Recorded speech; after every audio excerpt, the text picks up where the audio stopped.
નમસ્કાર મિત્રો, સ્વાગત છે તમારું અમારી ચેનલ અંતરની વાણીમાં। મિત્રો, ગરવો ગઢ ગિરનાર અને ગિરનારની ગુફામાં તપસ્યા કરનાર એક સંત જે ગિરનાર ઉપર જેમ જેમ ડગલા ભરે એમ એમ આખો ગિરનાર ધ્રુજવા લાગતો અને આ ગિરનારની લીલી પરિક્રમાની સૌથી પહેલી શરૂઆત કરનાર મહાન સંત શ્રી વેલનાથ બાવા હતા। ઇતિહાસની આજે આપણે વાત કરવી છે। કહેવાય છે કે જૂનાગઢના તાંબાના ગિરનાર છાયામાં વસેલા એવા પાદરિયા નામના ગામમાં ભગત બોધાજી અને તેમની પત્ની અમરબા રહે। બંને પરમાત્માના પરમ ભક્ત હતા। ખેતી મજૂરી કરી પોતાનું ગુજરાન ચલાવતા અને આંગણે આવેલા સાધુ મહાત્માઓની સેવા કરતા અને સાંજે ભજન કીર્તન કરી સતત પ્રભુમય જીવન વિતાવે છે। અને 40 વર્ષની ઉંમર થઈ છતાં ઘરે શેર માટેની ખોટ હતી અને બંને દંપતી આખું આ દુઃખ કાયમ સતાવતું। આથી બંને દંપતી એવો નિયમ લીધો કે જ્યાં સુધી શિવજી આપણી ઘરે પારણું ન બંધાવે ત્યાં સુધી શિવજીની પૂજા કરી અને પછી અન્ન જળ લેવું અને પછી સવારે વહેલા ઉઠી પાદરિયાથી ભવનાથ તળેટીના ભોળેનાથના દર્શન કરવા જાય છે। કાયમ માટે જંગલમાંથી હાલી દરરોજ પાદરિયાથી ભવનાથ દાદાના દર્શન કરવા જતા। હવે એકવાર બન્યું એવું કે આ ભક્ત દંપતી ભવનાથને દર્શન જવા નીકળ્યા અને સામેથી કોઈ શુભ કામે જતા કેટલાક માણસો મળ્યા। તેમાંથી એક માણસ ધીમેથી બોલ્યો કે અરે રે, અત્યારે આ ક્યાં સામા મળ્યા? વાંઝિયાઓનું મોઢું જોયું, હવે અપશુકન થશે। આમ ધીમેથી બોલ્યા છતાં દંપતી સાંભળી ગયા અને ઓમ નમઃ શિવાય ઓમ નમઃ શિવાય કરતાં કરતાં ભવનાથ પહોંચ્યા। પણ સતી અમરબા પહેલાં માણસના વેણ બહુ માઠા લાગ્યા અને મહાદેવને દંડવત પ્રણામ કરીને ધ્રુસકે રડી પડ્યા અને એટલું રડ્યા કે તેઓ બેભાન થઈ ગયા અને પછી તો બોધાજી પણ ખૂબ જ રડ્યા અને એવામાં શિવલિંગમાંથી એક વેગી અવાજ આવ્યો, અરે બેટા અમર બેઠા થાવ, અરે ભક્ત બોધાજી તમે પણ રડશો નહીં, તમારી ભક્તિથી હું પ્રસન્ન થયો છું અને આવતા વર્ષ તમારે તે આષાઢી બીજના દિવસે સિદ્ધ પુત્ર અવતરશે। બંને ઘરે જાઓ અને ઘરેથી જ મારું સ્મરણ કરજો। આજથી અહીંયા આવવાની જરૂર નથી। પછી તો સમય વીત્યો અને કહેવાય છે કે અષાઢી બીજની વહેલી સવારે અમરબાના કુખેથી એક બાળકનો જન્મ થયો અને વહેલી સવારે જન્મ થવાને કારણે બાળકનું નામ વેલો રાખ્યું। પછી તો ભક્તિમય વાતાવરણમાં ઉછરેલો વેલો ધીરે ધીરે મોટો થાય છે અને તેની ઉંમર 8-10 વર્ષની થઈ અને પોતાનું જીવન સ્વતંત્ર રીતે જીવવા લાગ્યો। પછી એક દિવસ આ વેલો એની માતા પિતાને 2 હાથ જોડીને એક વિનંતી કરે છે કે બાપુ, તમે મને રજા આપો ને તો હું કોઈ સારા ખેડૂતના ઘરે સાધીપણું કરું અને તમને મદદ કરું, જેથી આપ સાધુ સંતો અતિથિઓની સારી રીતે સેવા કરી શકો। અમરબા બોલ્યા કે બેટા વેલા, હજુ તો તું નાનો છે અને આમ એકલો કેમ મુકાય? અરે મારી માં, જીવન માત્રની ચિંતા કોઈ ઈશ્વરની છે તો તમે શું કામ મૂંઝાવ છો? તમે મને રજા આપો તો જ્યાં મારું ત્રણમુખ બંધન છે તેને એ ચૂકવીને પાછો આવીશ। બાળ વેલાની વાત સાંભળીને મા બાપને આ છૂટકે રજા આપવી પડી। વેલાજી ઘરેથી નીકળીને જૂનાગઢના શેરગઢ ગામે આવે છે અને એને કહ્યું કે હે પરમાત્મા, મારા ઉપર જેનું ગયા જન્મનું તૃક્ષણ છે એ પવિત્ર વ્યક્તિ પાસે મને પહોંચાડી દો। અને શેરગઢ ગામના ઝાપામાં એક ઘર હતું અને જે જોતા વેલાજી સમજી ગયા કે આ ઘરનો માલિક મારા ગયા જન્મનો લેણદાર છે અને આ ઘર સજણિયા કુળના કડવી જસવંત પટેલનું ઘર હતું। આ પટેલનો જસવંત પટેલ એક દુબળો ખેડૂત હતો। માંડ મજૂરી કામ કરે અને પોતાનું ગુજરાન ચલાવે। હવે એક દિવસ જસવંત પટેલની ખડકીએ એક બાળક આવી અને ઊભો રહ્યો અને બોલ્યો, આતા મને કામે રાખશો? કેવા છો ભાઈ? કોળી છીએ, આ તો મને સાથી રાખો। તારું નામ શું છે બેટા? વેલ્યો। અને વિચાર કરીને જસવંત પટેલે ડોકું ધૂણાયું અને બોલ્યા કે વેલિયા બેટા, મારે ઘરે તારો સમાવેશ થાય એવું નથી, 2 ઉપર ત્રીજું પેટ નહીં ભરાય। આ સાંભળીને ઘરમાંથી એની પત્ની બહાર આવ્યા અને તે પ્રભુ પારણા સ્ત્રી હતા, એને સંતાન નહોતું અને વેલે જોતા બાઈની મમતા લાગી અને વેલા ઉપર એનો વાલ છૂટ્યો અને તે એના ધણીને કહે છે કે કણબી ભલે રહ્યો, છોકરો એના ભાગ્યનું ભગવાન દઈ દેશે અને આમ જુઓ, એને જોઈ આપણે આપણું દુઃખ વિસરશું અને એને આપણો દીકરો માનીશું। ઘરવાળાની ઈચ્છા જોઈ એટલે પટેલે વેલાને રાખી લીધો અને વેલો બોલ્યો છે કે વેલા તારો પગાર કેટલો? બેટા પગાર તો મને ઠીક લાગે આપજો. વેલા તારો પગાર કેટલો? બેટા પગાર તો તમને ઠીક લાગે આપજો. આતા પણ મારે એક નિયમ છે કે પાળવો જ પડશે. શું નિયમ છે તારે? આજથી આ મારી મા અને મારી મા બંને મને રોટલી કરી દે તો જ હું ખાઈશ. બીજા કોઈના હાથનું રાંધેલું મને ગમશે નહીં. ભલે બાપ, જેવી તારી ઈચ્છા. અને કહેવાય છે કે વળતે દિવસથી જસવંત પટેલના ઘરમાં રિદ્ધિ સિદ્ધિ વરસવા લાગી અને ગામના દરબારે બળદની 2 જોડો અને પોતાની જમીન ખેડવા આપી. અને પછી તો જસવંત પટેલે અને એનો બાળક વેલો બંને બળદને લઈ ખેતીકામ કરે. આખો દિવસ ખેતરમાં કામ કરે અને રાત્રે અને મા અને આતાના પગ દબાયા પછી તે સૂઈ જતો. આ કોળીપુત્ર વેલો જોત જોતામાં જસવંત પટેલને પડખે જુવાન દીકરા જેવો થઈ ગયો. આમ દિવસો વીતતા ગયા અને પછી પટેલના ઘરે એક પછી એક 7 દીકરા જન્મ્યા. અને પટલાને કહેતા કે મારા વેલાના પગલાં પડ્યા ને એટલે જ મારું ઘર જાડેરું કુટુંબ થઈ ગયું. પોતાના 7 દીકરા હોવા છતાં વેલા ઉપર હેત ઓછું ન થયું. હવે બન્યું એવું કે એક દિવસ સાંજે વેલો ખેતરમાં મજૂરી કામ કરીને ઘરે પાછો આવે છે. ત્યાં ફળિયામાં માણસો ભેગા થઈ ગયા છે. ઘરમાં રોગ કકળાટ ચાલુ છે ને પટલાણી વાને નીચે સુવડાવેલા છે અને બાજુમાં દીવો બળે છે. આ બધું જોઈને વેલો બોલ્યો કે અરે આ શું થયું? મારી માને વેલા તારી માં આપણને છોડીને અનંતને યાત્રાને ચાલી ગઈ છે. તારી માને સરપ ડંખી લીધો છે. હવે બેઠી નહીં થાય. ના બાપુ, મને જમાડ્યા વિના મારી માં જાય નહીં. મારો નિયમ ભંગ ન કરે.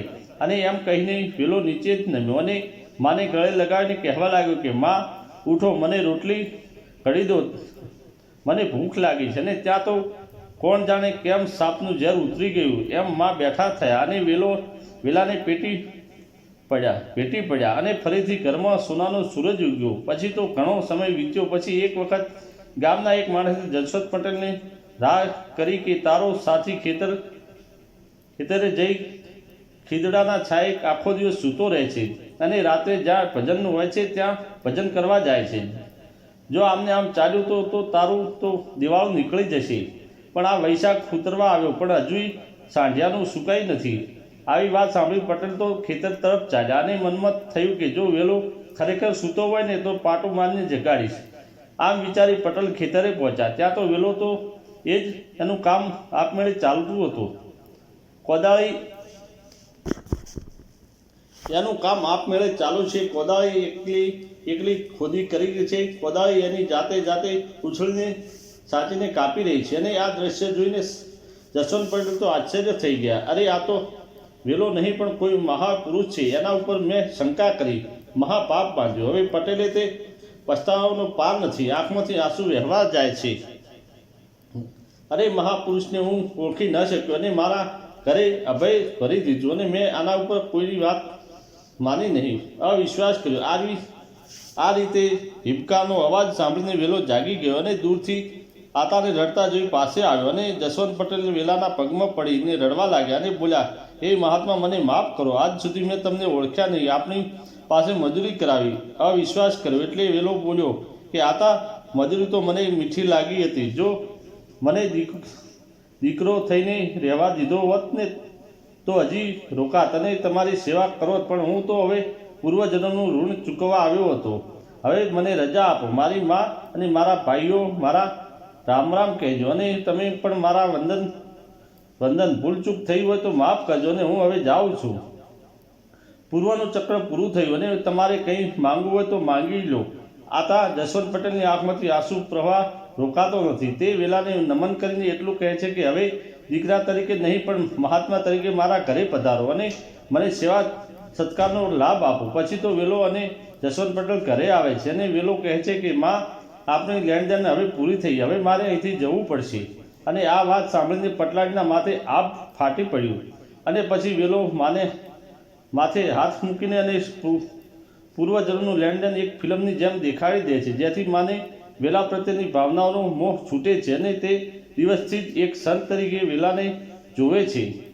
અને તે દિવસથી સંત વેલનાથ માટે આ એક ખીર અને પૂરીનું જમણવાર બનાવ્યું. બધાએ સાથે બેસીને જમ્યા અને જતા વચન આપ્યું કે સજણિયા કુળનો તમારા વંશજનો કોઈ પણ માણસ ગિરનારે આવશે અને મારા વીરડે આવીને ભજન કરશે તો એ વીરડામાં હું પાણી રૂપે પ્રગટ થઈને દર્શન આપીશ. અને પછી તો વેલનાથ મા અને માતા આતાને વંદન કરીને વેલા પોતાના ગામ પાદરિયા પાછા આવે છે અને માતા પિતાના ચરણ સ્પર્શ કરી આશીર્વાદ લે છે. માતા પિતા સર્વ સદ્ગુણો વેલાજીના જીવનમાં ઉતરી ગયા. વેલો રોજ સવારે વહેલા ઉઠી સ્નાન કરી અને પ્રભુ શ્રવણ કરવા ધ્યાનમાં બેસી પછી ગાયો ચરાવવા શિવમાં જાય છે. ત્યાં એક દિવસ એની નજર એક કેધોર વડલાની નીચે બેઠેલા કેટલાક સાધુઓ ઉપર પડી. વેલો સાધુઓ પાસે આવી અને સીતારામ બોલીને નમન કરે છે. એટલે સાધુઓ હાથ ઉપર કરીને સીતારામ કહે છે. પછી વેલો ગાયો દોઈ અને સાધુને દૂધ પાય છે અને વેલો સાધુઓને ભજન સંભળાવે છે. વેલાનો સાધુ પ્રત્યેનો ભાવ જોઈ અને એક સાધુ કહે છે કે બેટા માંગી લે, તારે જે જોઈએ તે માંગી લે.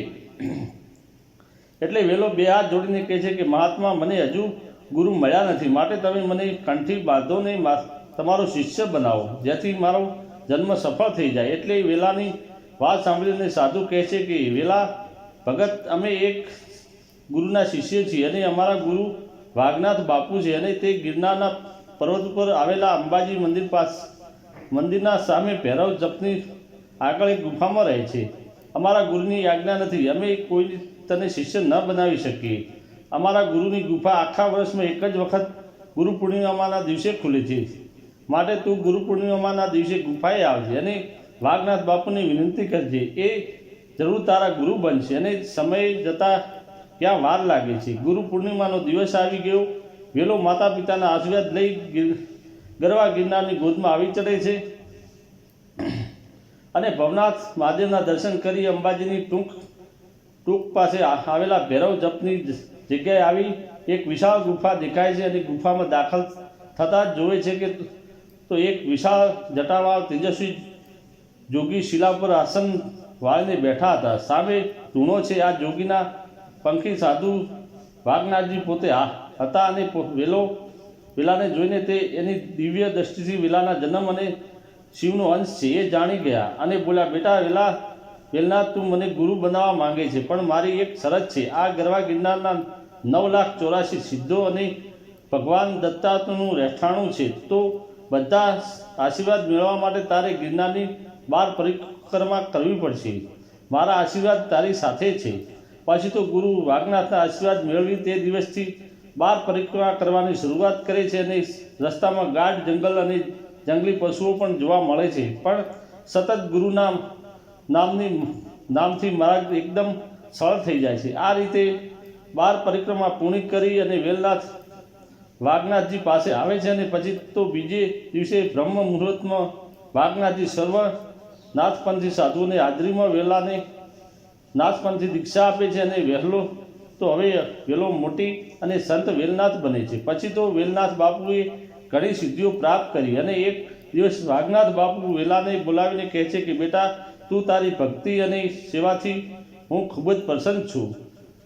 મારી તને યાજ્ઞા છે કે હવે તું તારા માતા પિતાની સેવા કર, ઘર સંસારની મર્યાદામાં રહી અને જગતના લોકોને ઈશ્વરની રાહ બતાવ. તારો જન્મ કલ્યાણ માટે જ થયો છે. હવે વેલનાથ ગુરુના આશીર્વાદ મેળવી પોતાના પાદરિયા પાછા આવે છે અને માંડવડા ગામના લાખાજી ઠાકોરની બંને દીકરીઓ મીણાબા અને જસુબા સાથે આ વેલનાથના લગ્ન થાય છે. માતા મરબાએ હરખ માતો નથી. જેવો દીકરો ગુણવાન હતો એવી વહુઓ પણ સંસ્કારી હતી. પછી તો મિત્રો વેલનાથ બાપુ ગિરનારની ગુફામાં તપસ્યા કરવા માટે આવે છે અને એક દિવસ જૂનાગઢની બાજુમાં કોઈ ગામમાં એક વાણિયાના દીકરાનું મૃત્યુ થાય છે અને વેલનાથ બાપુ ત્યાંથી નીકળ્યા. એટલે વેલનાથ બાપુએ વાણિયાના દીકરાની માથે હાથ મૂક્યો અને દીકરો સડાટ બેઠો થયો. અને આ જોઈને વેલનાથ બાપુને લાગ્યું કે કાલ સવારે લોકો મળદા લઈને મારી પાસે આવશે અને મને સજીવન કરવાનું કહે છે. એટલે પછી તો વેલનાથ બાપુએ સમાધિ લેવાનું નક્કી કર્યું અને ગિરનાર તરફ દોટ મૂકી. અને કહેવાય છે કે જેમ જેમ પગલાં ભરતા જાય જેમ જેમ દોટ મૂકી એમ ગિરનાર ધ્રુજવા લાગ્યો અને ગિરનાર પર્વત આખો ફાટ્યો. અને કહેવાય છે કે વેલનાથ બાપુએ બંને પત્નીઓ મીણાબાઈ અને જસુબાઈ, આ બંને પત્નીઓ સાથે વેલનાથ બાપુએ સમાધિ લઈ લીધી. આજે પણ ગિરનારની અંદર વેલનાથ બાપુની સમાધિ છે. ત્યાં વેલનાથ બાપુએ ચીપીઓથી ખોળેલી આ વાવ પણ હજુ હાજર છે અને કહેવાય છે કે વેલનાથ બાપુએ પરિક્રમા કરતી વખતે દાંતણ કરીને દાંતણ રોપેલું અને એનો આજે જબરદસ્ત મોટો વડ થયો છે. એટલા માટે એમને વળજોગી વેલનાથ કહેવાય છે. તો મિત્રો આ તો વળજોગીનાથ વેલનાથ બાપુનો ઇતિહાસ. મિત્રો આશા રાખીએ છીએ કે તમને આ વિડીયો પસંદ આવ્યો હશે. મિત્રો અંતરની વાણી ચેનલને સબસ્ક્રાઈબ કરવાનું ભૂલશો નહીં. તમે વિડીયો પૂરેપૂરો જોવા બદલ તમારો ખૂબ ખૂબ આભાર. ધન્યવાદ. હર હર મહાદેવ.